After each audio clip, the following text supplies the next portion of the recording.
Johnny Pacheco dans une dépression totale.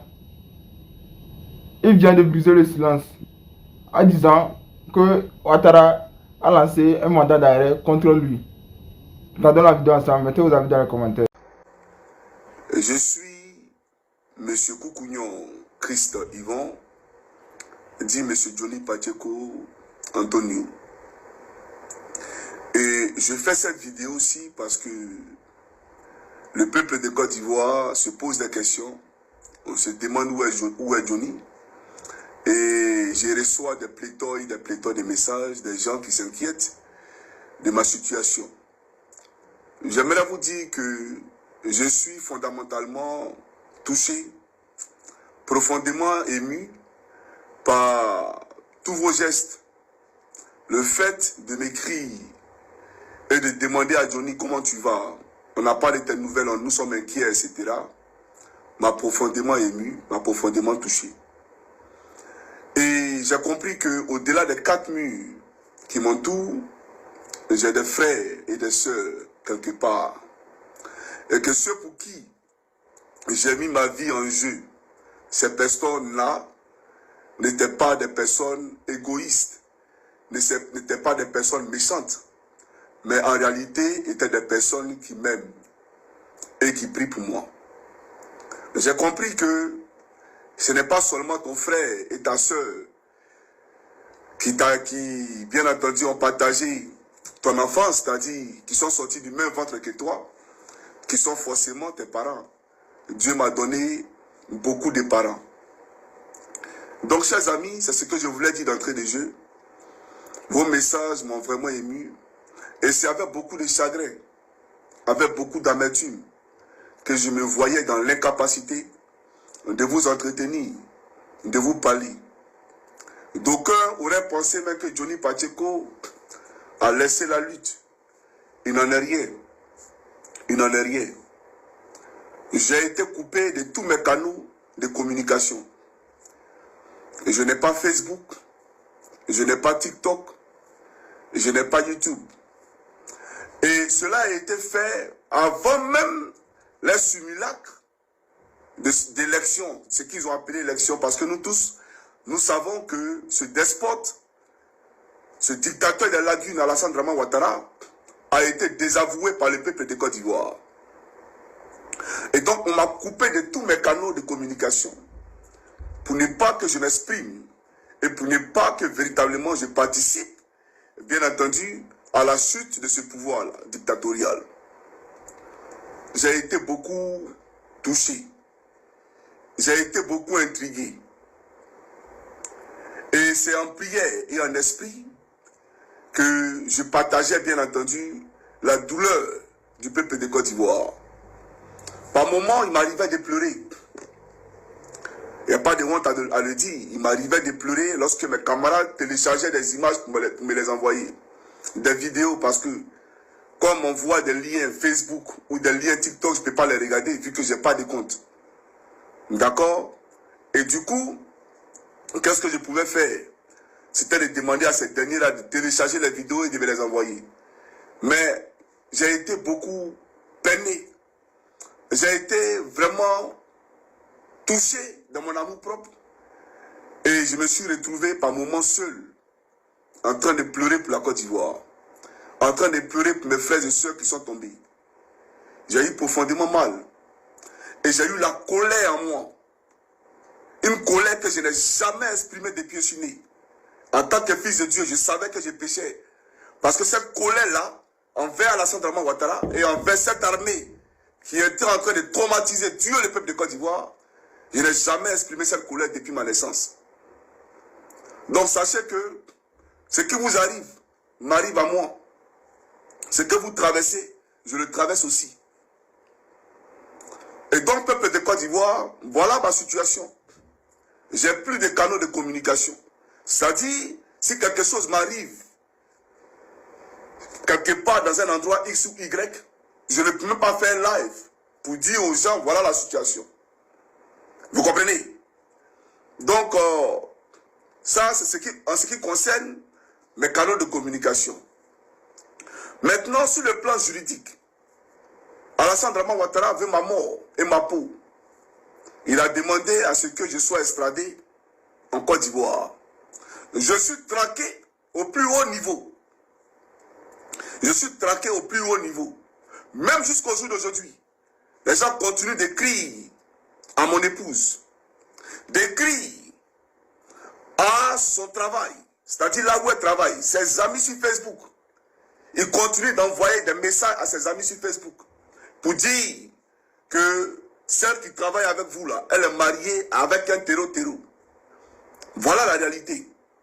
Persécution, persécution et persécution sont mon quotidien.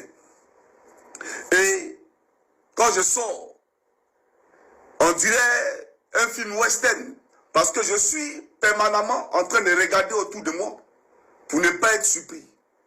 Pas parce que j'ai peur, non, pas du tout. Mais je ne vais pas laisser mes enfants au filet, parce qu'ils ont besoin de moi. Moi, je n'ai pas peur de mourir, parce que je suis chrétien. Et je sais que la vie auprès de Jésus-Christ est 1000 fois meilleure à la vie sur terre. Donc, je n'ai pas peur de partir. Mais comment mes enfants le comprendront? C'est ça. Et même les grandes personnes, lorsque nous perdons quelqu'un, nous sommes touchés. Vous comprenez? À plus forte raison, les enfants. Mais pour un chrétien, moi, je n'ai pas peur de mourir. Mais pour vous dire que ma vie de tous les jours est un parcours de combattant. Parce que je suis dans l'obligation de regarder constamment autour de moi. Dans un temps hivernal, parce que tout est blanc dehors, la chaussée, elle est glissante. Et tu dois te protéger toi, protéger ta famille. Des camarades m'ont proposé d'aller au Burkina. J'ai dit non, que je ne pouvais pas y aller parce que aller au Burkina, c'était donner raison à Alassane Draman Ouattara devant ceux qui devant, comment on appelle ça, les autorités finlandaises, devant qui il m'accusait. Parce que à ceux-là, il est venu dire qu'avec ces pays limitrophes de la Côte d'Ivoire, j'ai concocté des plans pour déstabiliser les institutions de la République. Comme si en Côte d'Ivoire, nous avions une République. Donc aller là-bas, ce serait dire que Draman a raison. Et que voilà, les pays qui sont alliés à la Russie, qui est votre ennemi là, voilà, c'est maintenant là-bas qu'il est allé pour déstabiliser, pour mettre à dessein son plan inavoué. Donc j'ai refusé, j'ai décliné l'offre. J'ai dit que je n'y allais pas. Je préférais encore rester dans un pays où, même sur le territoire finlandais, mais dans un endroit X, outre que là où je suis, de façon à pouvoir voir au moins mes enfants. Parce qu'ils ne méritent pas ça. Je ne peux pas me détacher de mes enfants. Vous comprenez? Donc, je peux aller d'un endroit outre que là où je suis, de façon à ce que, même si ce n'est pas continu, je vienne souvent voir mes enfants. Donc, je ne peux pas aller comment on appelle ça, en dehors de la Finlande. Et puis, je préfère avoir affaire à Alassane Draman Ouattara que d'avoir affaire au pays qui m'accueille. Parce que avoir affaire au pays qui m'accueille, c'est avoir affaire à l'Union européenne, c'est avoir affaire aux États-Unis, c'est avoir affaire, en somme, à la communauté internationale. Je préfère que Ouattara mente sur moi que de donner du crédit à ce qu'il dit aux autorités finlandaises pour dire qu'en réalité, tout ce qu'il a dit de moi est la vérité. Donc j'ai fui. Non, je ne suis pas quelqu'un qui fuit. Non. Je ne suis pas quelqu'un qui fuit un combat. Donc j'ai décliné cela.